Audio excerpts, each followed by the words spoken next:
Hello friends, this is SP Singh and welcome to smarter everyday. प्यारे दोस्तों, बात करेंगे BEd fourth semester Kanpur university की, जिसमें आपके 3 पेपर तो हो गए, बहुत बढ़िया पेपर हुए। और अब आपका लास्ट पेपर बचा है स्वास्थ्य योग एवं शारीरिक शिक्षा वाला। स्वास्थ्य शारीरिक एवं योग शिक्षा यानी कि योगा एजुकेशन का पेपर आपका बचा है। ये आपका कल होने को है।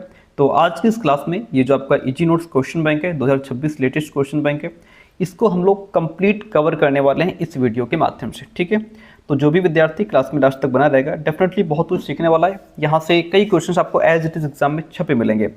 तो बिना देरी किए हुए, बिना समय गंवाए शुरू करते हैं, क्योंकि समय है नहीं आपके पास भी हमारे पास भी। पहला क्वेश्चन, शारीरिक शिक्षा क्या है? यह सामान्य शिक्षा का एक अभिन्न अंग है। शारीरिक शिक्षा क्या है? सामान्य शिक्षा का एक अभिन्न अंग है। शारीरिक शिक्षा से होता है, इससे बालक का सर्वांगीण विकास होता है, चाहे उसका मानसिक विकास हो, ज्ञानात्मक विकास हो, हर तरीके का डेवलपमेंट होता है। इसलिए ऑप्शन डी राइट हो जाएगा। शारीरिक शिक्षा से विकसित होती है, इससे हमारे अंदर राष्ट्रीय भावना विकसित होती है। शारीरिक शिक्षा में क्रियात्मक अनुसंधान का संबंध है तत्काल कक्षा की समस्याओं से। किससे? तत्काल कक्षा की समस्याओं से संबंध किसका है? क्रियात्मक अनुसंधान का। एक परीक्षण विश्वसनीय माना जाता है यदि इसमें क्या हो? संगति हो, रेलिवेंट हो। स्कूल में शारीरिक शिक्षा कार्यक्रमों के प्रचार का प्रमुख माध्यम है इंट्राम्यूरल। क्या कहा गया है? इंट्राम्यूरल। शारीरिक शिक्षा कार्यक्रम के प्रचार का प्रमुख माध्यम इंट्राम्यूरल होता है। किसने कहा? मनोरंजन गतियों का नहीं बल्कि भावनाओं का विषय है, रमनी ने कहा है। एक पेशी की कार्यात्मक क्षमता किस पर निर्भर करती है? फाइबर की गुणवत्ता पर। मानव व्यक्तित्व के विकास में सबसे महत्वपूर्ण कारक संस्कृति है। खेल उपकरण के चयन में सबसे महत्वपूर्ण गुणवत्ता होती है। हाइपोथैलेमस किसके नियंत्रण से संबंधित है? ग्रंथियों के। व्यायाम के दौरान औसत आदमी की हृदय मिनट की मात्रा 4 लीटर से बढ़कर के हो जाती है लगभग 15 लीटर। कुछ जगह इसका आंसर 20 लीटर भी है, लेकिन आंसर में 15 लीटर दिया गया है। भारी वजन प्रशिक्षण के कारण मांसपेशियों की वृद्धि को कहा जाता है मस्कुलर हाइपरट्रॉफी कहा जाता है। प्रोटीन का सबसे समृद्ध स्रोत आपका सोयाबीन है।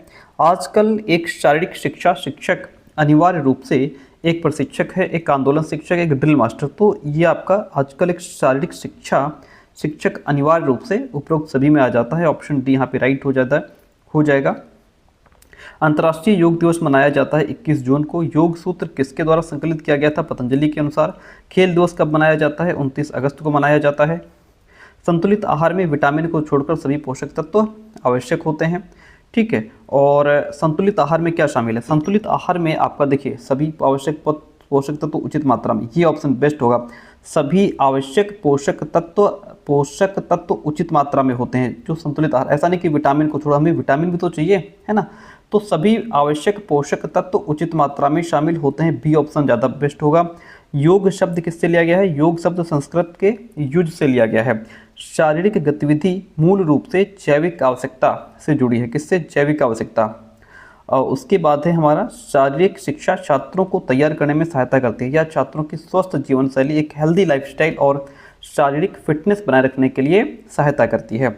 वृद्धि एवं विकास को प्रभावित करने वाला कौन सा कारक है? तो यह वंशागति, विटामिन, पर्यावरण, ये सभी चीज़ें हमारी ग्रोथ एंड डेवलपमेंट पर प्रभाव डालती हैं। इसलिए ऑप्शन डी राइट हो जाएगा। भारतीय शिक्षा आयोग द्वारा शारीरिक शिक्षा को मान्यता दी गई 1882 में।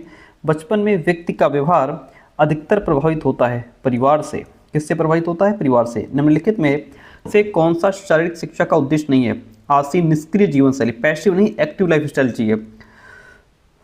फिजिकल एजुकेशन उन सब तजुर्बों का जोड़ है जो किसी व्यक्ति को शारीरिक गति द्वारा प्राप्त होते हैं। किसने कहा? उबर टीफर ने। और शारीरिक शिक्षा का लक्ष्य क्या है? यह शारीरिक विकास, मनोवैज्ञानिक विकास, गामक विकास। तो शारीरिक शिक्षा का जो लक्ष्य है वह है गामक विकास। शारीरिक शिक्षा का मुख्य उद्देश्य है शारीरिक विकास, भावनात्मक विकास, व्यक्तित्व विकास, यानी कि हर तरीके का डेवलपमेंट इसमें होना चाहिए। किसने कहा? मनोरंजन गति का नहीं बल्कि भावनाओं का विषय है। किसने कहा? रामने ने कहा। फिजिकल एजुकेशन को शिक्षा के क्षेत्र में किस शताब्दी में स्थान प्राप्त हुआ? 18वीं शताब्दी में। महर्षि पतंजलि का दूसरा नाम क्या था? शेषावतार। 2022 का विश्व योग कहाँ मनाया गया? मैसूर में। चलिए अगला क्वेश्चन, भारत में आधुनिक शिक्षा के निर्माता कौन थे? Lord Thomas Macaulay. आधुनिक युग में शारीरिक शिक्षा की क्या आवश्यकता है? तो पौष्टिक भोजन के लिए जागरूक करने के लिए, मादक पदार्थों के सेवन के दुष्प्रभाव से अवगत कराने के लिए, प्रकृति के साथ छेड़छाड़ न करने के लिए, उसे संरक्षित करने के लिए, ये सब क्या है? फिजिकल एजुकेशन की आवश्यकता है। ऑप्शन डी राइट हो जाएगा। शारीरिक शिक्षा व्यक्ति के सर्वांगीण विकास के लिए नितांत आवश्यक है। इसके लिए व्यायामशालाओं एवं खेल मैदानों का होना अति आवश्यक है। यह कथन किसका है? विवेकानंद का स्टेटमेंट है। शारीरिक शिक्षा के इतिहास को कितने भागों में विभाजित किया गया है? 5। शारीरिक शिक्षा हेतु केंद्रीय सलाहकार परिषद का गठन कब किया गया? 1950 में। शारीरिक शिक्षा की विशेषता क्या है? व्यक्तित्व का सर्वांगीण विकास। संयुक्त राष्ट्र महासभा ने 2005 में खेल और शारीरिक शिक्षा वर्ष के रूप में मनाया। कब? 2005। शारीरिक शिक्षा मनुष्य द्वारा चयनित शारीरिक गतिविधियां, उनके प्रकार एवं उनसे प्राप्त परिणामों का योग है। यह कथन किसका है? J.F. विलियम्स का स्टेटमेंट है। शारीरिक शिक्षा व्यक्ति में कैसा विकास करती है? तो यह शारीरिक मानसिक हर तरीके का डेवलपमेंट करती है। कौन नियमित शारीरिक गतिविधि का एक लाभ है? मानसिक स्वास्थ्य में सुधार। शारीरिक शिक्षा में किसका विकास होता है? तो इसमें सामाजिक कौशल, नेतृत्व गुण, टीम वर्क, इन सभी का विकास होता है। ऑप्शन डी राइट हो जाएगा। अगला क्वेश्चन है, कौन शारीरिक शिक्षा के बारे में एक सामान्य गलत धारणा है? यह केवल खेलों और क्रीड़ा पर ध्यान केंद्रित करती है? तो ऐसा नहीं है, ये एक गलत धारणा है। ऑप्शन बी राइट हो जाएगा। कौन सा कथन एक गलत धारणा को दर्शाता है? शारीरिक शिक्षा केवल प्राथमिक स्तर पर आवश्यक है? ऐसा नहीं है, ये गलत धारणा को दर्शाता है। ऑप्शन फर्स्ट यहाँ पे राइट हो जाएगा। अगला क्वेश्चन देखिए, क्वेश्चन तो ऊपर रह गया, नीचे ऑप्शन आ गया। कहता है शारीरिक शिक्षा को सामान्य शिक्षा का हिस्सा माना जाता है क्योंकि ये समग्र विकास में योगदान करती है। सी ऑप्शन राइट हो गया। शारीरिक शिक्षा का सामान्य शिक्षा में एकीकरण निम्नलिखित में से किसका विकास करने में हेल्प करता है? सामाजिक, मानसिक, नैतिक मूल्यों का विकास करने में हेल्प करता है। शारीरिक शिक्षा सामान्य शिक्षा में शैक्षिक प्रदर्शन में किस प्रकार योगदान करती है? तो ये ध्यान और स्मृति में सुधार करके योगदान करती है। कौन सा कथन सही है? शारीरिक शिक्षा सामान्य शिक्षा के उद्देश्यों की पूरक है। ये यहाँ पे सी ऑप्शन राइट हो जाता है। एक स्कूल जो फिजिकल एजुकेशन को सामान्य शिक्षा के साथ एकीकृत करता है वह अधिक संभावना से अनुशासन और जिम्मेदारी को बढ़ावा देगा। फिजिकल एजुकेशन मुख्य रूप से किसे संदर्भित करती है? शारीरिक गतिविधियों के माध्यम से शिक्षा को संदर्भित करती है। इनमें से शारीरिक शिक्षा का एक आवश्यक हिस्सा क्या है? कि कौशल आधारित गतिविधियां। ऑप्शन बी राइट हो जाएगा। शारीरिक शिक्षा शब्द कहाँ से लिया गया है? ये लैटिन शब्दों से जो शरीर और अध्ययन का मतलब रखते हैं वहाँ से लिया गया है। शारीरिक शिक्षा सामान्य शिक्षा में किसका प्रचार करती है? व्यवहारिक जीवन कौशल का। आधुनिक समाज में फिजिकल एजुकेशन का लाभ है मानसिक स्वास्थ्य में सुधार और तनाव प्रबंधन। ऑप्शन बी राइट हो जाएगा। शारीरिक शिक्षा राष्ट्रीय विकास में किस प्रकार योगदान देती है? एक फिट और उत्पादक जनसंख्या को बढ़ावा देकर इस पर योगदान देती है। अगला क्वेश्चन क्या कहता है? निम्नलिखित में से कौन से विकास क्षेत्र का फिजिकल एजुकेशन समर्थन करती है? तो ये शारीरिक, मानसिक, सामाजिक विकास का समर्थन करती है। कौन सा मुख्य पोषक तत्व है जिसे शरीर को बड़ी मात्रा में आवश्यकता होती है? वह है प्रोटीन। शारीरिक शिक्षा को किसने व्यक्तिगत बदलावों का योग जो मोटर गतिविधि पर केंद्रित अनुभवों से उत्पन्न होते हैं इसके रूप में डिफाइन किया है? वो है J.B. नैश। H.C. बक के अनुसार शारीरिक शिक्षा का उद्देश्य क्या है? शारीरिक गतिविधियों के माध्यम से व्यक्ति का विकास। ऑप्शन ए राइट हो जाएगा। कौन सा शारीरिक शिक्षा का सिद्धांत नहीं है? पिछड़ाव। हर्बर्ट स्पेंसर ने कहा था शिक्षा का उद्देश्य चरित्र का निर्माण करना है और शारीरिक शिक्षा को इस रूप में परिभाषित किया था अस्तित्व और विकास के लिए शिक्षा का सबसे महत्वपूर्ण तत्व है। इस रूप में परिभाषित किया था। ऑप्शन सी राइट हो जाएगा। शारीरिक शिक्षा शब्द को सबसे अच्छी तरह से किस रूप में परिभाषित किया गया? शारीरिक व्यायाम, खेल और स्वास्थ्य में व्यवस्थित शिक्षा के माध्यम से डिफाइन किया गया। अगला देखिए, यहाँ से अगला क्वेश्चन कहता है कि आधुनिक युग में डैश शिक्षा को शिक्षा क्षेत्र का महत्वपूर्ण अंग माना जाने लगा। शारीरिक शिक्षा को शिक्षा के क्षेत्र का महत्वपूर्ण अंग माना जाने लगा। अगला क्वेश्चन कहता है कुछ समय पहले शिक्षा का लक्ष्य केवल क्या करना था? तो कुछ समय पहले शिक्षा का लक्ष्य केवल क्या करना था? मानसिक विकास करना था, जबकि आज तो सर्वांगीण विकास करना है। शिक्षा और शारीरिक शिक्षा में किसकी समानता है? लक्ष्यों की समानता है सर। ठीक है। शिक्षा और शारीरिक शिक्षा किसमें क्षमताएं विकसित करती हैं? विद्यार्थियों में। शारीरिक शिक्षा किसके निर्माण में सहायक होती है? तो ये चरित्र, कार्यकुशलता, व्यवसाय, इन सभी के निर्माण में सहायक होती है। प्रयोगात्मक अनुभवों पर आधारित है। शारीरिक शिक्षा फिजिकल एजुकेशन किसके अनुसार हम शिक्षा को टुकड़ों में खंडित नहीं कर सकते और न ही इस बात की आशा करते हैं कि प्रत्येक खंड के अलग अलग परिणाम प्राप्त होंगे, ऐसा नैश ने कहा है। डैश वह शब्द है जिससे आनंद लाने वाली क्रिया होती है, वह है कला। क्या हो जाएगा? कला। ठीक है। कला के क्षेत्र में कौन सी क्रियाएं आती हैं? तो इसमें आपका चित्रकला, मूर्तिकला, काव्य, ये सब क्रियाएं कला के क्षेत्र में आ जाती हैं। किसके द्वारा ही आनंद को ज्ञान मिलता है? तो यहाँ पे भाव के द्वारा ही ज्ञान आनंद को ज्ञान मिलता है। ऑप्शन बी राइट हो जाएगा। इतनी बात क्लियर है? चलिए ठीक है। अगला है, व्यक्ति किससे प्रभावित होने के बाद कल्पना करने लगता है? तो यह ज्ञान और भाव से प्रभावित होने के बाद कल्पना करने लगता है। व्यक्ति किसके माध्यम से बिना परीक्षण तथा प्रयोग किए ही चिंतन और मनन कर लेता है? किसके माध्यम से? कला के माध्यम से। ऑप्शन डी यहाँ राइट हो जाता है। प्रत्येक व्यक्ति की आराधना के विकास के लिए कौन सहायक होता है? तो आराधना के लिए आपको कला भी चाहिए, आपकी इच्छा भी होनी चाहिए, आपका मन भी उसके लिए तैयार हो। तो इसलिए यहाँ पे ऑप्शन जो डी है वह राइट हो जाएगा। डैश के द्वारा एकता का विकास आसानी से किया जा सकता है? किसके द्वारा? कला के द्वारा एकता का विकास आसानी से किया जा सकता है। प्रत्येक मानव को अपने व्यवसाय में निपुणता प्राप्त करनी आवश्यक है। विशिष्ट ज्ञान को ही विज्ञान कहते हैं। ऊर्जा और शक्ति को किससे प्रगाढ़ संबंध रहता है? तो यहाँ पे उम्र और पेशी संस्थान दोनों का ऊर्जा और शक्ति से गहरा संबंध है। ऑप्शन सी राइट हो जाता है। अगला क्वेश्चन, यदि 25 वर्ष की आयु के समय उचित प्रशिक्षण दिए जाएं तो शरीर में किसकी वृद्धि होती है? माइटोकॉन्ड्रिया की। किसकी वृद्धि होती है? यहाँ पे माइटोकॉन्ड्रिया की वृद्धि बताई गई कि ये वृद्धि होती है। देखिए आगे बढ़ते हैं। अगला क्वेश्चन कहता है, किस देश ने शारीरिक शिक्षा को स्वर्ण युग के रूप में अनुभव किया? प्राचीन ग्रीस। किस देश ने? प्राचीन ग्रीस ने। खेल प्रशिक्षण में हमेशा किस पर अत्यधिक ध्यान दिया जाता है? फिटनेस पर। व्यक्तिगत भेदों का क्या कारण है? आनुवंशिकता और पर्यावरण का प्रभाव पड़ता है, इसलिए हम सब एक दूसरे से भिन्न हैं। गीता पढ़ने की अपेक्षा फुटबॉल खेलने से आत्मज्ञान की प्राप्ति ज़्यादा सुगमता से होगी, ऐसा स्वामी विवेकानंद ने कहा है। व्यक्तित्व और फिजिकल एजुकेशन के बीच क्या संबंध है? व्यक्तित्व शारीरिक शिक्षा का एक भाग है। ऑप्शन बी यहाँ पे राइट हो जाता है। शारीरिक दक्षता का महत्वपूर्ण घटक है रफ्तार। शारीरिक दक्षता का महत्वपूर्ण घटक है रफ्तार। फुटबॉल मैच में खिलाड़ी को चेतावनी बिंदु दिखाने वाले कार्ड पीला होता है। पॉपिंग क्रीज क्रिकेट से संबंधित है। नेहरू कप किससे संबंधित है? फुटबॉल से। आगे बढ़ेंगे। शारीरिक शिक्षा का मुख्य फोकस क्या है? शारीरिक शिक्षा का फोकस है फिटनेस पर। शारीरिक शिक्षा के अधिकांश सिद्धांत निम्नलिखित में से किस पर आधारित हैं? तो ये संचलन गति से संबंधित वैज्ञानिक सिद्धांत से संबंधित हैं।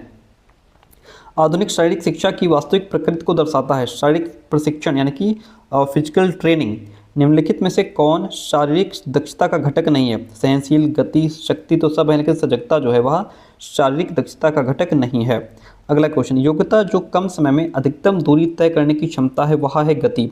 बिना किसी थकान के दैनिक काम करना शारीरिक दक्षता है। ओलंपिक मोटो साइटस ऑल्टियस फोर्टियस किसने दिया था? पियर दे कुबर्तिन ने।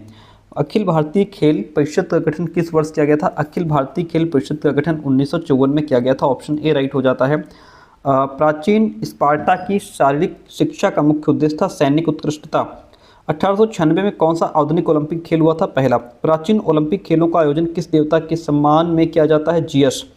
फिर है IOA का गठन कब हुआ? 1927 में।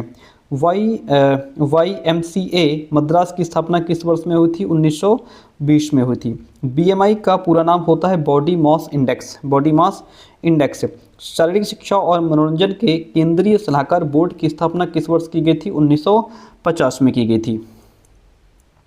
कौन सा दिन अंतर्राष्ट्रीय योग दिवस के रूप में मनाया जाता है? 21 जून। भौतिक प्रतिक्रिया देने में लगने वाला समय प्रतिक्रिया समय कहलाता है। विभिन्न दशाओं में तेजी से आगे बढ़ने की क्षमता कहलाती है चपलता। नेताजी सुभाष चंद्र राष्ट्रीय खेल संस्थान को भारत सरकार किस वर्ष अस्तित्व में लाई थी? 1961 में। अगला क्वेश्चन है, साई का पूरा नाम क्या है? भारतीय खेल प्राधिकरण। साई मतलब SAI। साई मतलब यहाँ पे है SAI। इसका पूरा नाम है भारतीय खेल प्राधिकरण। ठीक है, आगे बढ़ते हैं। फिर अगला क्वेश्चन है, ओलंपिक खेल कितने वर्षों के अंतराल में होते हैं? 4 वर्षों के अंतराल में। माता पिता से बच्चों में विशेषताओं का स्थानांतरण कहलाता है आनुवंशिकता। प्रथम खेलो इंडिया यूनिवर्सिटी खेल कहाँ हुए थे? भुवनेश्वर में। प्रथम एशियन खेल किस वर्ष आयोजित किए गए थे? 1951 में। प्रथम नवीन ओलंपिक किस शहर में आरंभ हुए थे? एथेंस में। कौन एशियाई खेलों में स्वर्ण पदक जीतने वाली पहली भारतीय महिला थी? कमलजीत सिंधु। महाराष्ट्र में कबड्डी का दूसरा नाम है हुत्तुतुतु। योग फिटनेस के किस घटक को सबसे अधिक बेहतर बनाने में मदद करता है? लचीलापन, फ्लेक्सिबिलिटी। खेल दिवस कब मनाया जाता है? 29 अगस्त। इलियड और ओडिसी के रचयिता कौन है? होमर। कौन है? होमर। महिलाओं ने पहली बार किस ओलंपिक में भाग लिया था? 1900 में। फिट इंडिया आंदोलन कब शुरू किया गया? 2019 में। वजन उठाने वाली गतिविधियां जैसे दौड़ना या कूदना, इनमें से कौन सी प्रणाली सबसे अधिक लाभ प्राप्त करती है? कंकाल प्रणाली। तीव्र शारीरिक गतिविधि के दौरान किस ग्रंथि को एड्रेनालिन छोड़ने के लिए उत्तेजित किया जाता है? वह है एड्रेनल ग्रंथि। भारत में राष्ट्रीय शारीरिक शिक्षा नीति पहली बार किस वर्ष तैयार की गई थी? तो किस वर्ष तैयार की गई थी? 1984 में। नहीं, 1956 में हो जाएगा, यहाँ पे ऑप्शन बी राइट हो जाएगा। कब तैयार की गई थी? 1956। आगे बढ़िए। भारत में पारंपरिक रूप से शारीरिक शिक्षा को शामिल किया गया था गुरुकुल प्रणाली और धनुर्वेद के माध्यम से। सेकेंड ऑप्शन राइट हो जाता है। आगे बढ़ते हैं। भारतीय खेल प्राधिकरण यानी कि साई की स्थापना कब की गई थी? 1984 में। कब हुआ इसकी स्थापना, कब हुई? 1984 में। विश्राम और पुनर्प्राप्ति का सिद्धांत महत्वपूर्ण है क्योंकि यह ओवरट्रेनिंग और चोटों को रोकता है, क्योंकि यह शरीर को पुनः प्राप्ति का समय देता है। वार्म अप और कूल डाउन का सिद्धांत महत्वपूर्ण है। शारीरिक गतिविधि के लिए शरीर को तैयार करने और पुनर्प्राप्ति में मदद करने के लिए क्या करता है? ये इम्पॉर्टेंट है। ऑप्शन बी यहाँ पे राइट हो जाता है। अगला क्वेश्चन स्वामी विवेकानंद का उद्धरण है, आज भारत को भगवत गीता की नहीं बल्कि फुटबॉल के मैदान की आवश्यकता है। यह निम्नलिखित विचारों में से किसे संदर्भित करता है? आध्यात्मिक शिक्षाओं के दैनिक जीवन में व्यावहारिक अनुप्रयोग की आवश्यकता पर बल देता है। शारीरिक गतिविधि के दौरान जारी होने वाले एंडोमॉर्फिन का क्या काम है? इसका काम है दर्द को कम करना और सुखद अनुभव प्राप्त करना, इसलिए डी ऑप्शन यहाँ पे राइट हो जाएगा। आगे बढ़ते हैं। अगला क्वेश्चन आपसे क्या कहता है, देखिएगा। क्वेश्चन कहता है शरीर केवल रोग और दुर्बलता से मुक्त ना हो बल्कि वही शरीर स्वस्थ होगा जिसमें शारीरिक व मानसिक शक्तियों का पूर्ण विकास हो, साथ ही सामाजिक रूप से वह एक कुशल व्यक्ति हो। स्वास्थ्य की यह परिभाषा किसके द्वारा दी गई है? विश्व स्वास्थ्य संगठन द्वारा यह परिभाषा दी गई है। निम्न में से कौन उत्तम स्वास्थ्य का लक्षण है? देखिए, शरीर की त्वचा, बालों एवं आँखों का चमकदार होना, सभी संवेगों पर व्यक्ति का नियंत्रण होना, गहरी निद्रा, ना भूख ठीक लगना, ये अच्छे स्वास्थ्य का लक्षण है। स्वास्थ्य शिक्षा को निम्न किन भागों में विभाजित किया जा सकता है? तो स्वास्थ्य शिक्षा जो है ये हमारी सार्वजनिक स्वास्थ्य शिक्षा, स्कूल स्वास्थ्य शिक्षा में इसको डिवाइड किया जा सकता है।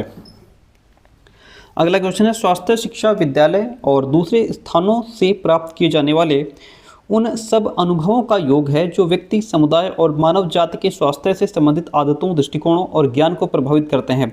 स्वास्थ्य शिक्षा की यह परिभाषा वुड और ब्रॉड नेल की है।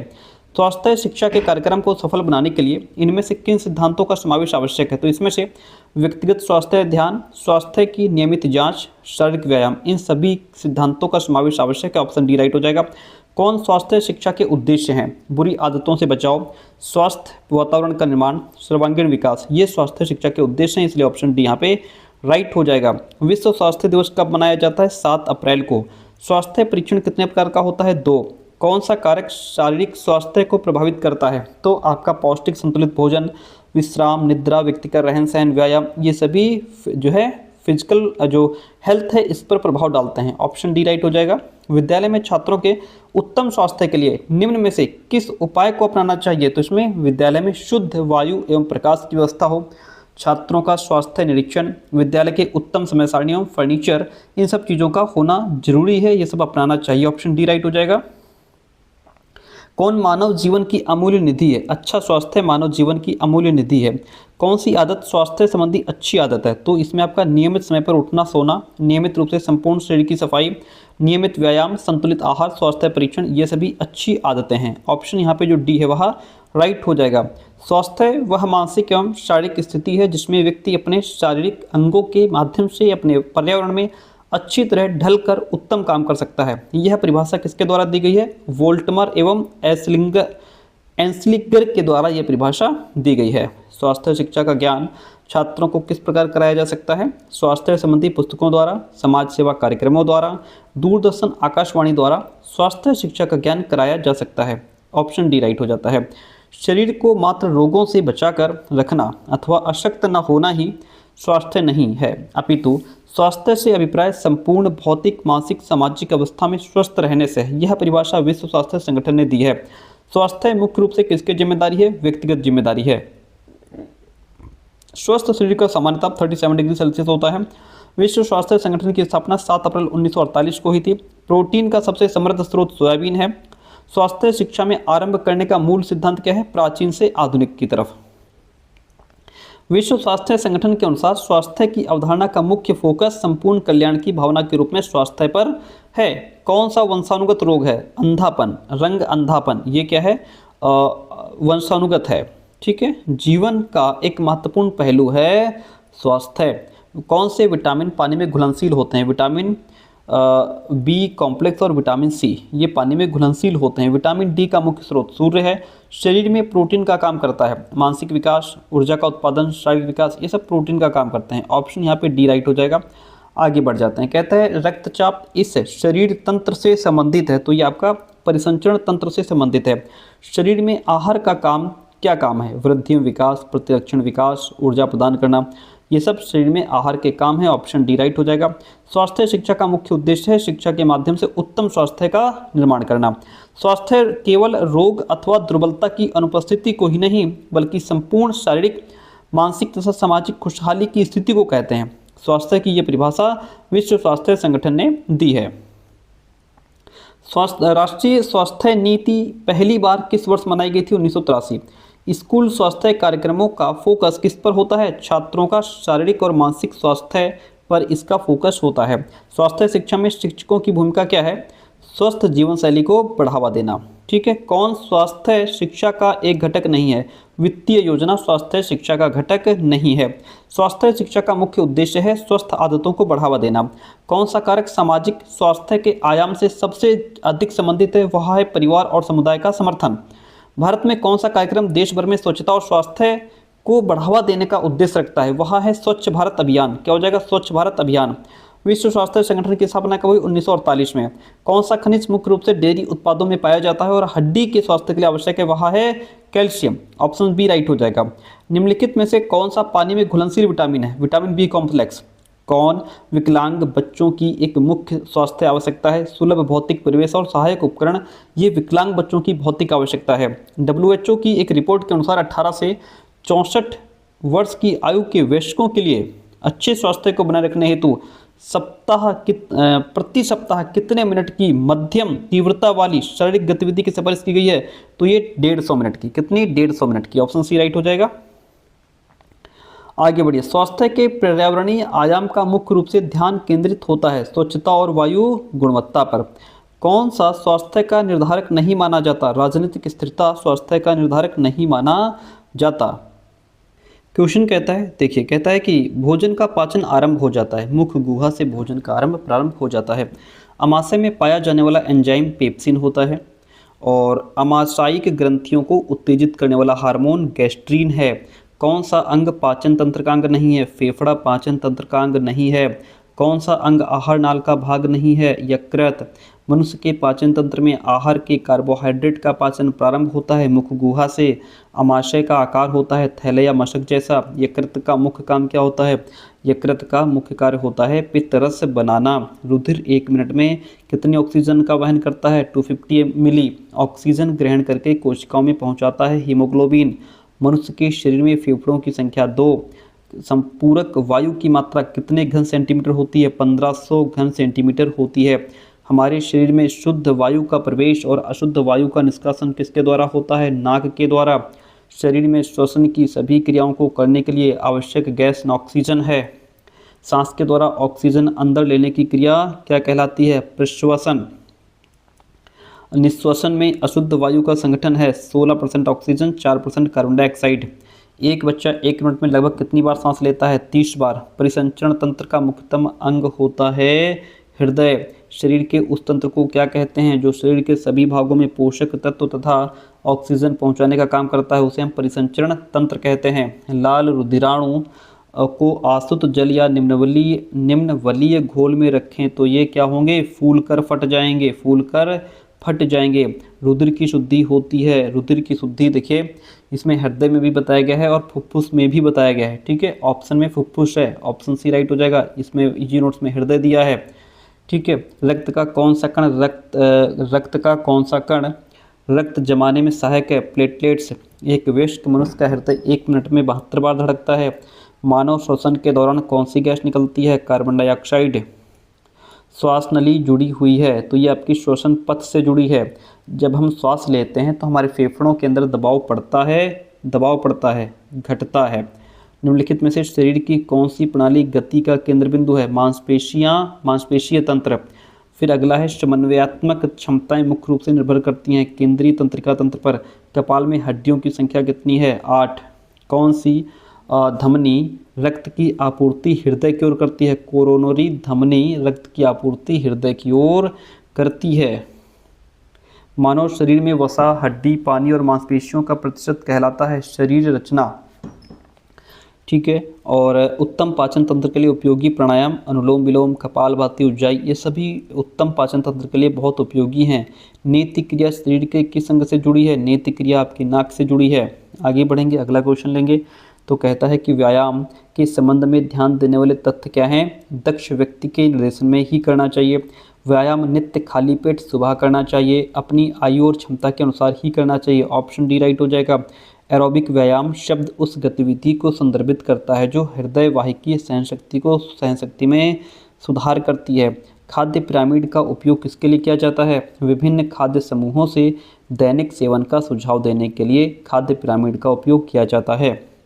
कौन सा एक रक्षात्मक खाद्य है? पालक। मानव शरीर का लगभग कितने प्रतिशत हिस्सा पानी से बना होता है? लगभग इसमें 60% हिस्सा हमारा पानी से बना होता है। निम्नलिखित में से कौन सा आहारीय फाइबर का काम नहीं है? मांसपेशियां बनाता है, ये इसका काम नहीं है। नियमित व्यायाम का हृदय वाहिकीय प्रणाली पर मुख्य प्रभाव क्या होता है? हृदय की कार्यकुशलता और प्रसंचरण में सुधार होता है। व्यायाम अंतःस्रावी प्रणाली पर किस प्रकार का प्रभाव डालता है? तो यह हार्मोनल नियंत्रण और इंसुलिन संवेदनशीलता को बढ़ाता है। रक्त का थक्का बढ़ने ब्लड क्लॉटिंग के लिए आवश्यक विटामिन कौन सा है? विटामिन के। निम्नलिखित में से कौन सा एक मैक्रोन्यूट्रिएंट है? तो मैक्रोन्यूट्रिएंट में हम जाएंगे कार्बोहाइड्रेट के साथ। ये तो माइक्रो है, ठीक है, ये आपका मैक्रो है। ओके, चलिए ऑप्शन यहाँ पे सी राइट हो जाएगा। अगला क्वेश्चन लीजिए। कहता है निम्नलिखित में से कौन सा मानव शरीर में द्वितीय श्रेणी के लीवर का उदाहरण है? पंजों के बल खड़ा होना, ये द्वितीय श्रेणी के लीवर का उदाहरण है। ऑप्शन जो आपका बी है वह राइट हो जाएगा। कौन सा हार्मोन शारीरिक गतिविधि के बाद मांसपेशियों के विकास और मरम्मत के लिए मुख्य रूप से जिम्मेदार है? वह है टेस्टोस्टेरोन। टेस्टोस्टेरोन हो जाएगा। इतनी बात क्लियर है। कौन सा हार्मोन व्यायाम के दौरान हृदय की दर बढ़ाता है और शरीर को लड़ाई या भागने के लिए तैयार करता है? वो हो जाएगा एड्रेनोलिन। कौन सा हार्मोन शारीरिक व्यायाम के दौरान शरीर के मेटाबॉलिज्म और ऊर्जा उपयोग को नियंत्रित करने में मदद करता है? वो हो जाएगा थायरॉक्सिन। ऑप्शन बी राइट हो जाएगा। आगे बढ़िए। कहता है योग शब्द की उत्पत्ति संस्कृत के किस धातु से हुई है? तो सिंपल सी बात है, योग शब्द की उत्पत्ति युद्ध से हुई है। हमने आपको शॉर्ट नोट्स में पढ़ाया था।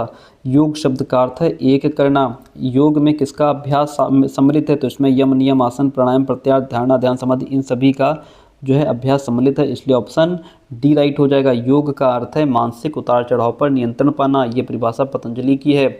योग पीड़ा तथा दुख से मुक्ति का मार्ग है, ऐसा भगवत गीता कहती है ना। विश्व काफ़ी हद तक योग के लाभों को समझ चुका है।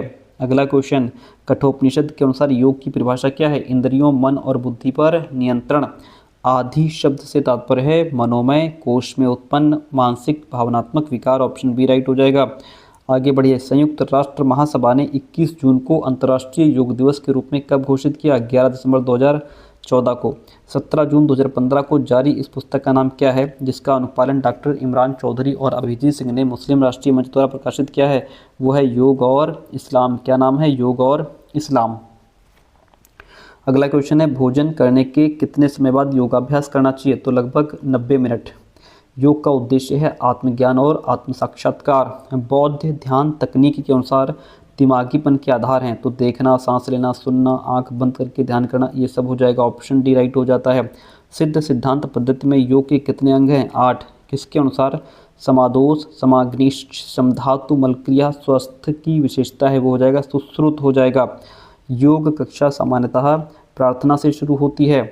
योग का मूल उद्देश्य आत्म साक्षात्कार तथा अंतिम युक्ति है। आसन के अभ्यास का लक्ष्य संघर्षों को दूर करना है। शरीर में आराम और पाचन प्रतिक्रिया के लिए जिम्मेदार तंत्रिका तंत्र का हिस्सा है। पैरासिम्पैथेटिक तंत्रिका तंत्र हो जाएगा। ऑप्शन ए राइट हो जाता है।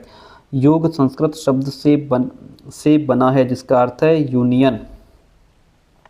योग में किन किन शक्तियों का विकास कर सकते हैं? तो इसमें हम मानसिक, गुप्त, शारीरिक सभी शक्तियों का विकास कर सकते हैं।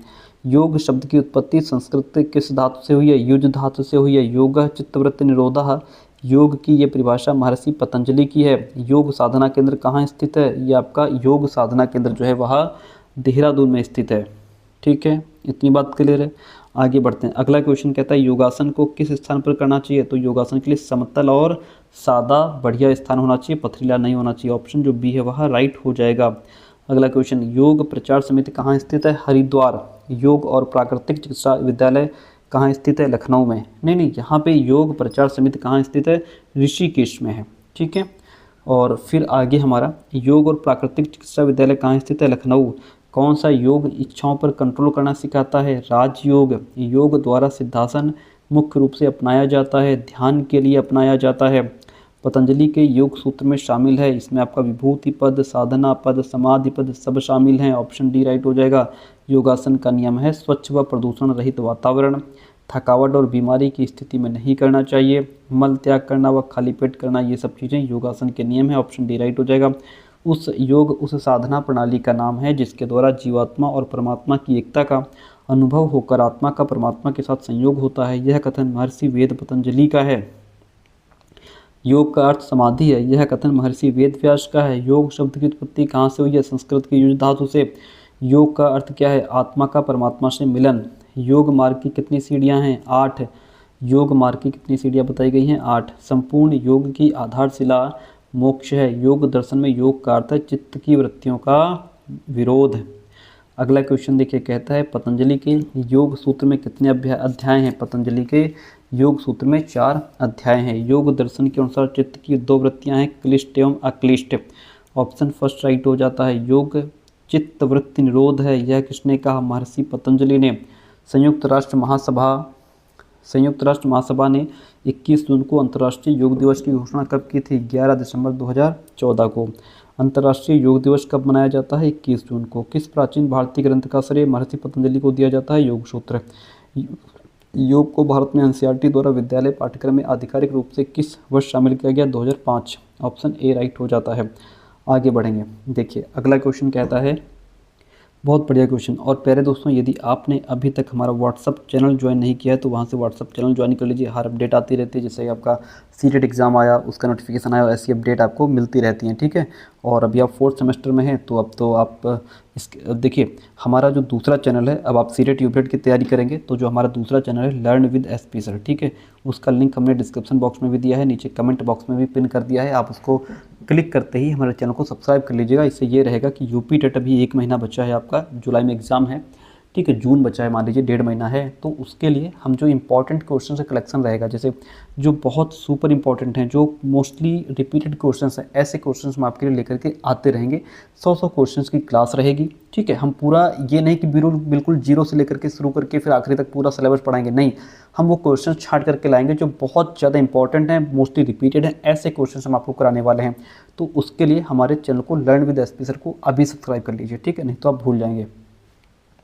योग का मूल हजारों वर्ष पहले से ही माना गया है, हजारों वर्ष पहले से भारत में ही माना गया है। कहाँ माना गया है? भारत में माना गया है। फिर है भगवत गीता के व्याख्यारों ने कितने प्रकार के योग पर बल दिया है? इन्होंने 3 प्रकार के योग पर बल दिया है। किस योग में कार्य बिना परिणामों की इच्छा के किए जाते हैं? वह है कर्म योग। स्वयं के बारे में सच्चा ज्ञान प्राप्त करने का मार्ग है ज्ञान योग। पतंजलि अष्टांग योग में 7वां जो अवयव है वो क्या हो जाएगा? 7वां अवयव इसमें आपका हो जाएगा, देखिए आगे बढ़ते हैं तो पॉइंट मिलेगा हमको, ध्यान हो जाएगा। ऑप्शन क्या मिला? ध्यान, ठीक है। ईशावास्योपनिषद के अनुसार कौन सी प्रथा अमरता प्रदान करती है? वह हो जाएगी विद्या। स्वामी कुवलयानंद के योग गुरु कौन थे? माधव दास। कौन थे? माधव दास थे। सिद्ध सिद्धांत पद्धति में कुंडलिनी ने कितने प्रकारों का वर्णन किया है? 2। किस उपनिषद में शांडिल्य विद्या का वर्णन किया गया है? छांदोग्योपनिषद। पतंजलि योग सूत्र के अनुसार निम्नलिखित में से कौन प्राणायाम के प्रकार हैं? तो इसमें स्तंभावृत्ति आ जाएगा। क्या हो जाएगा? स्तंभावृत्ति हो जाएगा। अगला है, नेक्स्ट पॉइंट हमारा कहता है डैश एक प्रकार आगे झुकने वाला आसन है पश्चिमोत्तासन। कौन शिवानंदी द्वारा योग के 5 सिद्धांतों में से एक है? वो हो जाएगा ज्ञान। क्या होगा? ज्ञान। सिद्ध सिद्धांत पद्धति में कुंडलिनी के कितने प्रकारों का वर्णन किया गया है? 2। योग वशिष्ठ के अनुसार मुक्ति प्राप्त करने के लिए जो स्तंभ है वो हो जाएगा विचार। पतंजलि के अनुसार कष्टों के निवारण का उपाय क्या है? विवेक ख्याति। क्या हो जाएगा? विवेक, ख्याति। हठ रत्नावली के अनुसार महायोग के प्रकार हैं, कितने बताए गए हैं? 4। हठ प्रदीपिका से क्या लाभ है? हठ प्रदीपिका जो है यह पाचन शक्ति को बढ़ाता है, हालांकि तनाव भी दूर करता है। मोक्ष, मुक्ति प्राप्त करने का मार्ग दिखाता है, तो ये आपका उपनिषद, ब्रह्मसूत्र, भगवत गीता, ये सभी मुक्ति के मार्ग प्रशस्त करते हैं। पंचकोश को क्रमवार व्यवस्थित करेंगे, उसको क्रम में लगाएंगे हम, तो इसमें अन्नमय कोश पहले आ जाएगा, फिर उसके बाद आपका प्राणमय कोश आएगा, फिर मनोमय कोश आएगा, है ना। पहले फोर्थ आएगा, फिर दूसरा आएगा, फिर फर्स्ट आएगा, उसके बाद फिर हमारा विज्ञानमय कोश आएगा, लास्ट में आनंदमय कोश आ जाएगा। तो जो डी ऑप्शन है वह राइट हो जाएगा। आर्य अष्टांगिक मार्ग की वकालत किसने की? बुद्ध ने। निम्नलिखित में से कौन 10 उपनिषदों में शामिल नहीं है? श्वेत अश्वत्थोपनिषद जो है यह 10 उपनिषदों में शामिल नहीं है। अगला पॉइंट है, कौन क्षेत्र और क्षेत्रज्ञ को दर्शाता है? प्रकृति और पुरुष क्षेत्र और क्षेत्रज्ञ को दर्शाने का काम करते हैं। अगला क्वेश्चन कहता है, हठ प्रदीपिका और घेर संहिता के अनुसार सूत्र नेत्र की लंबाई कितनी होनी चाहिए? लगभग 9 इंच होनी चाहिए। सर कितनी होनी चाहिए? लगभग 9 इंच होनी चाहिए। फिर है, ऑस्टियोआर्थराइटिस के रोगी के लिए मंडूकासन उपयुक्त रहता है। भगवत गीता के अनुसार कौन शांति की स्थिति प्राप्त नहीं कर पाता? अज्ञानी शांति की स्थिति प्राप्त नहीं कर पाता। अध्यात्म प्रसाद का परिणाम है, अध्यात्म प्रसाद का परिणाम है निर्विचार समापत्ति। अति अम्लता के रोगियों के लिए कौन सा योगाभ्यास लाभकारी है? नाड़ी शोधन। व्यायाम के दौरान औसत आदमी में कार्डियक मिनट वॉल्यूम 4 लीटर से बढ़ सकता है, 15 लीटर हो सकता है। पहला अष्टांग योग कौन सा है? तो वह है यम। इसके बाद यम, नियम, आसन, प्राणायाम, प्रत्याहार, धारणा, ध्यान, समाधि आ जाएगा। निम्न में से योग के कौन से आधार महत्वपूर्ण है? तो इसमें आपका नैतिक, सामाजिक, ये भी इसमें से। तो इसमें देखिए यहाँ पे कौन योग के आधार महत्वपूर्ण है? तो ये आपका नैतिक, सामाजिक दोनों महत्वपूर्ण है। हम सी ऑप्शन के साथ में चले जाएंगे। अगला कहता है, योग सूत्र किसने संकलित किया है? पतंजलि ने। वेद कितने प्रकार के होते हैं? 4। योग के कितने अंग बताए गए हैं? 8। कर्मयोग किस ग्रंथ की शिक्षा पर आधारित योग की एक शाखा है? भगवत गीता पर आधारित एक शाखा है। आधुनिक योग का जनक किसे माना जाता है? महर्षि पतंजलि को। किस वेद में योग तत्वों का उल्लेख है? ऋग्वेद। योग की उत्पत्ति किस देश में हुई थी? भारत में। इसमें आपका अष्टांग योग का सही क्रम क्या हो जाएगा? यम, नियम, आसन, प्राणायाम, प्रत्याहार, धारणा, ध्यान, समाधि हो जाएगा। अष्टांग योग का चौथा अंग पूछ लेगा तो चौथा 1, 2, 3 चौथा ये हो जाएगा प्राणायाम। ठीक है, तो ध्यान रखिएगा सीक्वेंस। योग सूत्र का सबसे प्राचीन और मौलिक ग्रंथ है पतंजलि। अष्टांग योग का 5वां अंग प्रत्याहार हो जाएगा। भगवत गीता में मुख्य रूप से कौन सा योग मार्ग वर्णित है? वह हो जाएगा कर्म योग। ऑप्शन सी राइट हो जाएगा। निम्नलिखित में से कौन सा योग शब्द को सबसे अच्छे तरीके से परिभाषित करता है? वो हो जाएगा व्यक्तिगत आत्मा का सार्वभौमिक चेतना के साथ मिलन। ऑप्शन बी राइट हो जाता है। अगला कहता है कि कौन सा योग का अंग इस चित्र में दर्शाया गया है? तो वो हो जाएगा इसमें प्रत्याहार। ठीक है, अगला क्वेश्चन कहता है, मित्रता, करुणा, हर्ष और उदासीनता को विकसित करके मन की अविचल शांति प्राप्त होती है। निम्नलिखित में से यह उद्धरण योग के किस सिद्धांत को सबसे अच्छी तरह से दर्शाता है? यह है आपका भावना, मानसिक दृष्टिकोण। आप हमेशा बाहरी परिस्थितियों को नियंत्रित नहीं कर सकते, लेकिन आप हमेशा अपने अंदर चल रही चीज़ों को नियंत्रित कर सकते हैं। यह उद्धरण योग के किस लक्ष्य से संबंधित अधिक संबंधित है? वह है आंतरिक शांति और आत्म नियंत्रण। निम्नलिखित में से ज्ञान योग का मुख्य उद्देश्य है ज्ञान और बुद्धिमत्ता। कौन सा पतंजलि द्वारा वर्णित योग के 8 अंगों में से नहीं है? वो मंत्र नहीं है। क्या हो जाएगा? मंत्र इसमें नहीं होगा। नेक्स्ट क्वेश्चन कहता है कि स्वस्थ रहने का यौगिक सिद्धांत है आचार, विचार, आहार आपका सब ठीक होना चाहिए। हमारे जीवन की सभी विसंगतियों के बीच मात्र योग जीवन की शैली ही हमें समचित्तता से संपन्न करेगी तथा हमारे सभी प्रयासों को सर्जनात्मक एवं कुशल बनाएगी।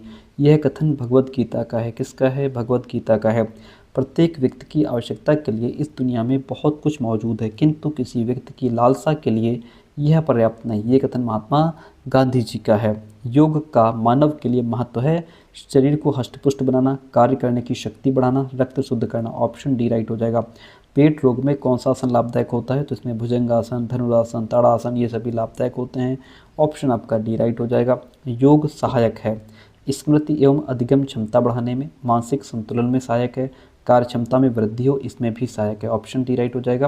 प्राचीन ग्रंथों के अनुसार अंतिम भोजन करना चाहिए सूर्यास्त पर। अन्न ब्रह्म का अर्थ है भोजन ब्रह्म। क्या हो जाएगा? भोजन ब्रह्म है, भोजन ब्रह्म है। दोपहर का भोजन किसकी तरह करना चाहिए? राजकुमार की तरह करना चाहिए। शरीर कितने पंचभूतों का संगठन है? तो ये आपका 5 पंचभूतों का संगठन है। अनिद्रा की स्थिति में कौन सा प्राणायाम करना चाहिए? अनुलोम विलोम करना चाहिए। हाइपरटेंशन में कौन सा आसन लाभकारी है? तो इसमें आपका कोणासन, वक्रासन, श्वासन, ये सभी लाभकारी हैं। ऑप्शन डी राइट हो जाएगा। फिर है मोटापा कम करने में सहायक है। इसमें आपका हलासन, चक्रासन, कोणासन, ये सभी कम करने में हेल्पफुल होते हैं। मधुमेह में उपयोगी जो आसन है वह आपका मंडूकासन हो जाएगा। शरीर में अतिरिक्त चर्बी कम करने के लिए कौन सी क्रिया फायदेमंद है? कपालभाति। थायराइड ग्रंथि के लिए कौन सा आसन अच्छा है? धनुरासन। आगे बढ़ेंगे, कौन सी क्रिया शरीर के अतिरिक्त वसा को घटाने में लाभकारी है? देखिए, अतिरिक्त वसा या फिर जैसे अतिरिक्त चर्बी को घटाने में कम करने के लिए कपालभाति ठीक है। पेट के निचले भाग में दर्द के दौरान डिस्क प्रोलैप्स हर्निएशन होने पर किस प्रकार के आसन नहीं करने चाहिए? पीछे की ओर मुड़ने वाले आसन नहीं करने चाहिए। मानव में दिल का दौरा किस कारण होता है? हृदय में रक्त की आपूर्ति में कमी की वजह से होता है।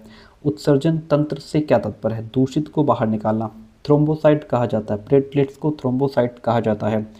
अगला क्वेश्चन है, मानव शरीर में 1 मिनट में कितनी हार्टबीट चलती है? 72। वजन घटाने का सबसे सुरक्षित और उपयुक्त तरीका है समझदारी से खाना और व्यायाम करना। योग के बारे में मनुष्य के मन में भ्रांति क्या है? योग मोटे लोग करते हैं, योग बीमार लोग करते हैं, यही जो है भ्रांति है।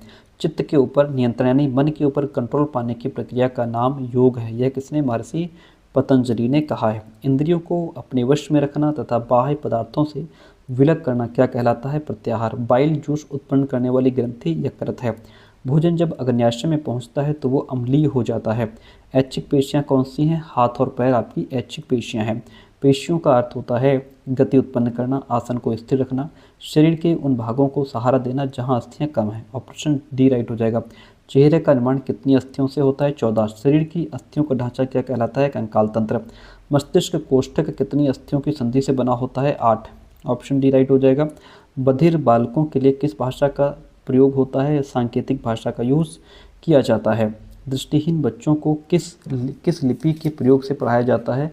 ब्रेल लिपि के प्रयोग से पढ़ाया जाता है। यौगिक क्रियाओं का मुख्य उद्देश्य है मन और शरीर को शुद्ध करना। कौन सा राजयोग का एक प्रमुख सिद्धांत है? श्वास और शरीर की मुद्राओं पर नियंत्रण। ठीक है। कौन सा योग विद्यालय ऊर्जा के नियंत्रण और मार्गदर्शन से संबंधित है? कुंडलिनी योग। योग के निम्नलिखित में से योग के तनाव प्रबंधन के लिए कौन सी चिकित्सीय लाभ है? चिंता को कम करता है, विश्राम को बढ़ाता है। ऑप्शन यहाँ पे जो बी है वह राइट हो जाएगा। आगे बढ़ते हैं, नेक्स्ट क्वेश्चन देखिए।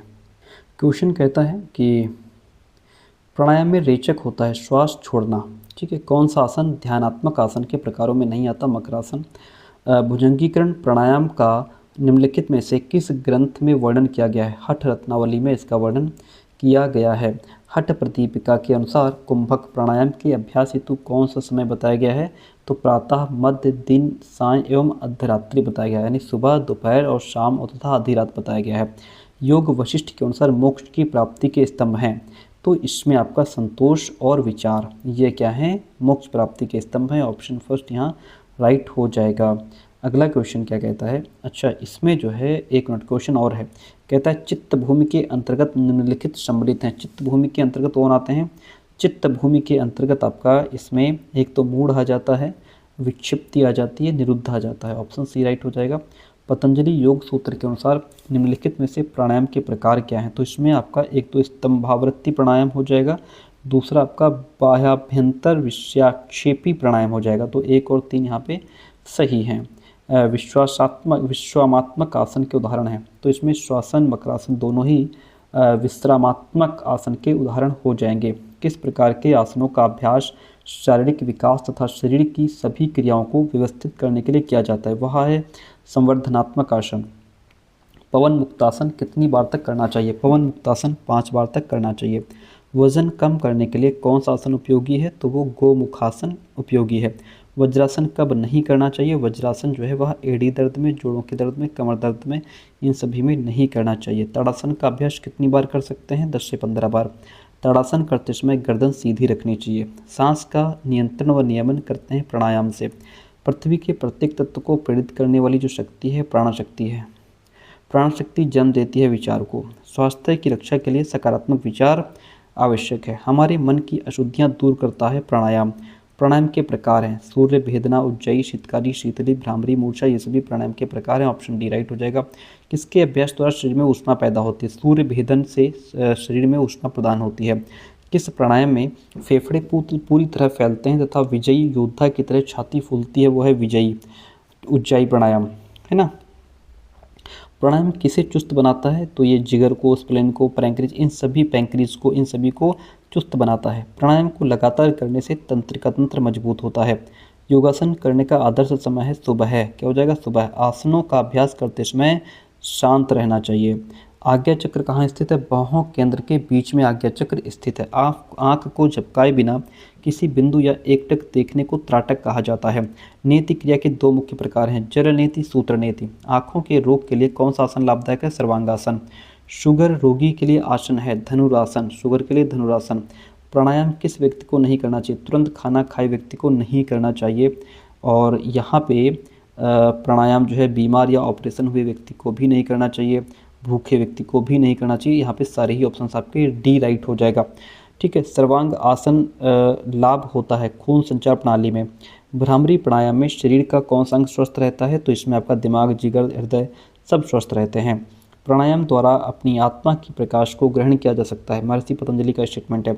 कपालभाति किस रोग को दूर करता है? कपालभाति पेट के रोग को दूर करता है। कपालभाति क्या है? कपालभाति एक प्राणायाम है। वज्रासन पाचन रोगों के लिए सहायक है। प्राणायाम में एक प्रक्रिया है, जीवन शक्ति की एक प्रक्रिया है। यौगिक शुद्धि की क्रिया में कौन सी क्रिया नहीं आती? चक्रासन। पद्मासन किस तरह किया जाने वाला आसन है? बैठकर। मन की चंचलता पर नियंत्रण रखने का काम कैसे होता है? योगाभ्यास द्वारा। पंचकर्म किस कर्म के अंतर्गत आता है? दैहिक कर्म के अंतर्गत आता है। आत्मा के सच्चे ज्ञान को मोक्ष कहते हैं। एकाग्रता की शक्ति किसके द्वारा उत्पन्न होती है? धारणा के द्वारा उत्पन्न होती है। ठीक है। प्राणायाम से सक्रियशील रहते हैं, श्वसन तंत्र सक्रियशील रहते हैं। त्राटक क्रिया का संबंध किससे है? आँख से। सूर्य नमस्कार कितने आसन होते हैं? सूर्य नमस्कार में 12 आसन होते हैं। निम्न में से यम का अंग कौन सा नहीं है? तपस्या यम का जो है अंग नहीं है। स्थिर एवं आरामदायक जो मुद्रा है वह आसन हो जाएगा। ध्यान का मुख्य उद्देश्य है मानसिक ध्यान केंद्रित करना। सर्वांगासन उन व्यक्तियों के लिए अनुशंसित नहीं है जिनको क्या हो? जिनको हाई ब्लड प्रेशर हो। ऑप्शन बी राइट हो जाएगा। कौन सा आसन मृत शरीर मुद्रा के नाम से जाना जाता है? उसे शवासन कहते हैं। त्रिकोणासन ट्रायंगल पोज का प्रमुख लाभ है पैरों की ताकत और लचीलापन को ये बढ़ाता है। ठीक है।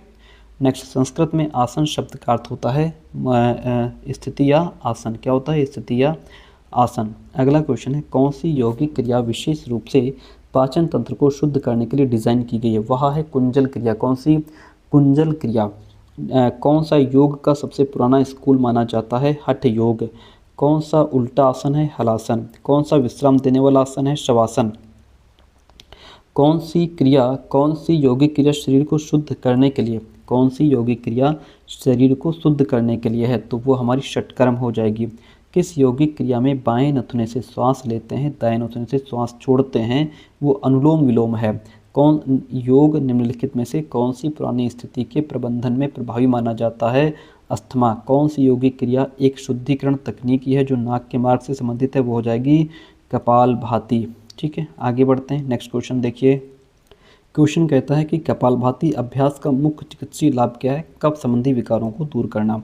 योग कक्षा आमतौर पर किसके साथ प्रारंभ की जाती है? प्रार्थना के साथ शुरुआत होती है। वेदांत के विख्यात आचार्य त्रय हैं, तो ये आपका शंकर, रामानुज और मध्व हो जाएंगे। अगला क्वेश्चन कहता है, नीचे दिए गए दो कथनों में से एक कथन एक को अभिकथन ए, दूसरे को तर्क आर की संज्ञा दी गई है।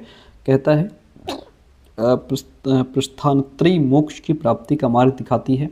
उपनिषद, ब्रह्मसूत्र और भगवद गीता वेदांत दर्शन के ज्ञान के 3 प्रमाणिक प्रमुख स्रोत हैं। ए और आर दोनों सही हैं, आर ए की सही व्याख्या भी यहाँ पे करता है। आगे बढ़ेंगे। कहता है किसके अनुसार आरामदायक मुद्रा में दीर्घ अवधि तक बैठने को आसन कहते हैं? ब्रह्म उपनिषद के। स्थिर सुखम आसनम अर्थात स्थिर और आरामदायक मुद्रा ही आसन है, यह किसका है? हालांकि यह महर्षि पतंजलि योग सूत्र के अनुसार परिभाषा दी गई है, लेकिन उनका नाम नहीं है, तो ये रॉस के साथ जोड़ा जाता है भारत में। किस प्रकार के आसन मन को शांत करने के लिए अथवा एकाग्रता बढ़ाने के लिए किए जाते हैं? वो हैं ध्यानात्मक आसन। कौन से हो जाएंगे? ध्यानात्मक आसन। वज्रासन करने से क्या लाभ है? इससे वजन कम होता है, उपापचय की क्रिया ठीक रहती है, शरीर सुडौल रहता है। ऑप्शन डी राइट हो जाएगा। हस्तासन कितने समय तक करना चाहिए? 30 सेकंड से 2 मिनट तक। त्रिकोणासन करने से क्या मजबूत होता है? गर्दन और पीठ मजबूत होती है। मधुमेह के बचाव व नियंत्रण में लाभकारी है। भुजंगासन लाभकारी है। पश्चिमोत्तासन का लाभ है, यह पैरों को मजबूत बनाता है, रीढ़ की हड्डी में खिंचाव पैदा करता है, मस्तिष्क को शांत रखता है। यही पश्चिमोत्तासन का लाभ है। ऑप्शन डी राइट हो जाएगा। चक्रासन विशेषकर किसके लिए लाभदायक है? विद्यार्थियों के लिए। योगासन किस प्रकार का विकास करता है? तो ये शारीरिक, मानसिक, बौद्धिक जो है विकास करता है। ऑप्शन डी राइट हो जाएगा। सूर्य नमस्कार पद्धति में किसका वर्णन किया जाता है? तो इसमें स्थान, काल, परिधान, आयु संबंधी नियम, इन सभी का वर्णन किया जाता है। ऑप्शन डी राइट हो जाएगा। भोजन कैसा करना चाहिए? भोजन सात्विक, हल्का और सुपाच्य करना चाहिए। पद्मासन शब्द में पद्म का अर्थ है कमल। टीबी व दमा होने पर क्या लाभदायक है? इसमें सिद्धासन, भुजंगासन, सर्वांगासन ये सभी लाभदायक है। सूर्य नमस्कार में सम्मिलित है, तो इसमें 12 मंत्र, सांस लेने की जागरूकता, शरीर की स्थिति का क्रम, ये सब कुछ सम्मिलित है, इसलिए ऑप्शन डी राइट हो जाएगा। सूर्य नमस्कार में दूसरा आसन क्या है? हस्तोत्तनासन। भोजन के बाद कौन सा आसन पाचन शक्ति को बढ़ाता है? वज्रासन। सूर्य नमस्कार आसन में कितने चरण होते हैं? 12। उस आसन का नाम बताइए जिसमें कमर और भुजाएं नाक के समान प्रतीत होती हैं। भुजंगासन। आगे बढ़ेंगे। सूर्य नमस्कार एक अच्छी तरह से किया गया संयोजन है, ये आसन का संयोजन है। खाने के बाद कौन सा आसन किया जाता है? वज्रासन। ताड़ासन विकसित करता है ऊंचाई। WHO किससे संबंधित है? स्वास्थ्य संबंधी संगठनों से संबंधित है। अगला क्वेश्चन देखिए, कहता है स्वस्थ जीवनचर्या के लिए आवश्यक तत्व आपके? अच्छा पोषण, व्यायाम, संतुलित कैलोरी हो जाएगा। ऑप्शन डी राइट है। गठिया रोग के लिए लाभप्रद जो आसन है भुजंगासन। आसनों से लाभ होता है, शारीरिक, मानसिक, आध्यात्मिक सभी प्रकार का लाभ होता है। कौन सा आसन नहीं है? भ्रामरी आसन नहीं है, तो प्राणायाम है। फिर अगला है, व्यक्ति में एकाग्रता की शक्ति डेवलप करता है। त्राटक आसन संबंधी रोग कौन सा है? सपाट पैर। कौन सा है? सपाट पैर। कहता है इस प्रकार से भी क्वेश्चन पूछेगा। कहता है कौन सा आसन प्रदर्शित किया गया है और इसका नाम क्या है? तो ये खड़ा वृक्षासन है। क्या है? खड़ा वृक्षासन है। इस आसन से सबसे अधिक लाभ किस शरीर प्रणाली को होता है? तो ये पाचन प्रणाली को होता है। निम्नलिखित में से कौन सा एक आगे झुकने वाला आसन है? वह हो जाएगा पश्चिमोत्तानासन। कौन सा आसन फेफड़ों की क्षमता और श्वसन कार्य को बढ़ाने के लिए अनुशंसित है? वह है मत्स्यासन। धनुरासन। धनुष आसन किस रूप में मिलता जुलता है? एक धनुष के समान होता है। योग चित्त की वृत्तियों का निरोध है। यह उदाहरण किस सिद्धांत को दर्शाता है? यह चित्तवृत्ति निरोध को दर्शाता है। चिकित्सीय योग में कौन सा आसन रीढ़ की हड्डी और पीठ के दर्द को कम करने के लिए लाभकारी है? वो आपका अग्रगामी मोड़ जैसे पश्चिमोत्तानासन, घुमावदार आसन जैसे अर्धमत्स्येंद्रासन, उल्टे आसन जैसे सर्वांगासन, इन सभी में लाभकारी है। ऑप्शन डी यहाँ पे राइट हो जाएगा। इस आसन से किस शारीरिक प्रणाली को सबसे अधिक लाभ होता है? तो ये जो है इससे तंत्रिका प्रणाली को सबसे अधिक लाभ होता है। अगला क्वेश्चन है कौन सा एक ध्यानात्मक आसन है? पद्मासन एक ध्यानात्मक आसन है। कौन सा आसन गर्भावस्था के दौरान नहीं करना चाहिए? भुजंगासन। कौन सा आसन पाचन तंत्र के लिए विशेष रूप से लाभकारी है? वज्रासन। कौन सा आसन मुख्य रूप से रीढ़ की हड्डी और हैमस्ट्रिंग्स के लिए लचीलेपन को सुधारने और तनाव को कम करने के लिए उपयोगी किया जाता है? पश्चिमोत्तानासन हो जाएगा। आगे बढ़ेंगे। अगला क्वेश्चन देखिए, कहता है संतुलित भोजन मनुष्य को कैसा पोषण प्रदान करता है? उत्तम। वह भोजन जो हमारे शरीर को उत्तम स्वास्थ्य प्रदान करता है संतुलित भोजन होता है। आहार वह ठोस या तरल पदार्थ होता है जो जीवित रहने, स्वास्थ्य को बनाए रखने, सामाजिक एवं पारिवारिक संबंध की एकता के लिए, संवेगात्मक तृप्ति के लिए, सुरक्षा व प्रेम की भावना मजबूत बनाने के लिए आवश्यक होता है। मनुष्य की शारीरिक, मानसिक, संवेगात्मक, सामाजिक क्षमता के संतुलन के लिए आहार अत्यावश्यक पदार्थ है। यह कथन सुधा नारायण का है। किसका है? सुधा नारायण का। भोजन जीवन के लिए एक आधारी आवश्यकता है। भोजन ही शरीर को पोषण प्रदान करता है। यह शुभांगिनी जोशी का स्टेटमेंट है। भोजन वह पदार्थ है जो हमारे शरीर को पोषित करता है तथा प्रत्येक भोज्य पदार्थ में शरीर को पोषित करने की अलग अलग क्षमता होती है, क्योंकि प्रत्येक भोज्य पदार्थ में पोषक तत्व की मात्रा विभिन्न होती है। यह कथन उषा टंडन का है। भोजन शरीर का पोषण करता है। शरीर द्वारा खाने पीने वाले पदार्थ जो शरीर में अवशोषित होकर ऊर्जा प्रदान करते हैं, शारीरिक वृद्धि करते हैं, ऊतकों की मरम्मत एवं शारीरिक क्रियाओं पर नियंत्रण रखते हैं, वह भोजन कहलाते हैं। यूडकिन का है स्टेटमेंट। किसका? यूडकिन का। उत्तम स्वास्थ्य की प्राप्ति के लिए कौन सा भोजन आवश्यक है? संतुलित भोजन करना चाहिए। अगला क्वेश्चन कहता है कि उत्तम स्वास्थ्य मनुष्य को कैसी सोच प्रदान करनी चाहिए? सकारात्मक। पोषण शरीर में होने वाली विभिन्न क्रियाओं का संगठन है जिसके द्वारा सजीव प्राणी ऐसे पदार्थों को ग्रहण तथा उपभोग करता है जो शरीर के विभिन्न कार्यों को संपन्न करते हैं, शारीरिक वृद्धि के लिए आवश्यक होते हैं तथा टूट फूट का पुनर्निर्माण करते हैं। यह कथन डी.एफ. टर्नर का है। पोषण मनुष्य एवं उसके बीच का संबंध है एवं इसमें शारीरिक, सामाजिक, मनोवैज्ञानिक, जैविकी पहलू भी सम्मिलित होते हैं। यह कथन यूडकिन का है। जिन सूक्ष्म रासायनिक प्रक्रियाओं के द्वारा आहार के पाचन, शोषण तथा संग्रह के बाद उसका उपयोग शरीर द्वारा होता है, उस पोषण को उसे पोषण कहते हैं। यह स्टेटमेंट सुधा नारायण का है। विभिन्न पौष्टिक तत्वों का अध्ययन, उनके कार्य, भोज्य स्रोत तथा उनका मानव कल्याण पर प्रभाव ही पोषण कहलाता है। यह कथन एस. मुदामवी एवं शालिनी राव का है। शरीर की विभिन्न जटिल रासायनिक प्रक्रियाओं को संपन्न करने के लिए भोजन में उपस्थित किन तत्वों की आवश्यकता होती है? पौष्टिक तत्वों की आवश्यकता होती है। पोषण का अर्थ होता है भोजन का पाचन, अभिशोषण, चयापचय, ये सभी पोषण के अर्थ होते हैं। उत्तम पोषण द्वारा शरीर को क्या प्राप्त होता है? शरीर निर्माण, ऊर्जा प्राप्ति, रोग रोधन क्षमता, ये सभी कुछ प्राप्त होता है। प्रबंधन आधारभूत समन्वय तथा संचालन संक्रिया है जिसमें संगठित प्रयास सम्मिलित रहते हैं। प्रबंधन की जो परिभाषा है वो मैकफॉर्लैंड द्वारा दी गई है। किसने कहा कि प्रबंधन पूर्व निर्धारित उद्देश्यों की प्राप्ति के लिए मानवीय तथा अन्य संस्थानों का उपयोग करने की सुनिश्चित प्रक्रिया है? जॉर्ज टेरी। प्रबंधन एक विशिष्ट प्रक्रिया है जिसके द्वारा मानवीय तथा अन्य संसाधनों का उपयोग करते हुए पूर्व निर्धारित उद्देश्यों को प्राप्त करने का प्रयास किया जाता है। टेरी का स्टेटमेंट है। प्रबंधन की विशेषताएं हैं। देखिए, प्रबंधन एक सौदेशीय प्रक्रिया है। प्रबंधन कार्य सफलता को बढ़ाता है। प्रबंधन में सार्वभौमिकता भी होती है। ऑप्शन डी राइट हो जाएगा। प्रबंधन के विशेष लक्ष्य क्या हैं? यह एक समन्वित प्रक्रिया है, यह क्रिया आधारित होता है, ये बहुआयामी भी होता है। ऑप्शन डी राइट हो जाएगा। एक अच्छे प्रबंधन में क्या विशेषताएं पाई जाती हैं? शारीरिक एवं मानसिक रूप से स्वस्थ होता है, सैद्धांतिक स्वच्छता होती है, दृढ़ता और लोचशीलता का समन्वय होता है। ऑप्शन डी राइट हो जाएगा।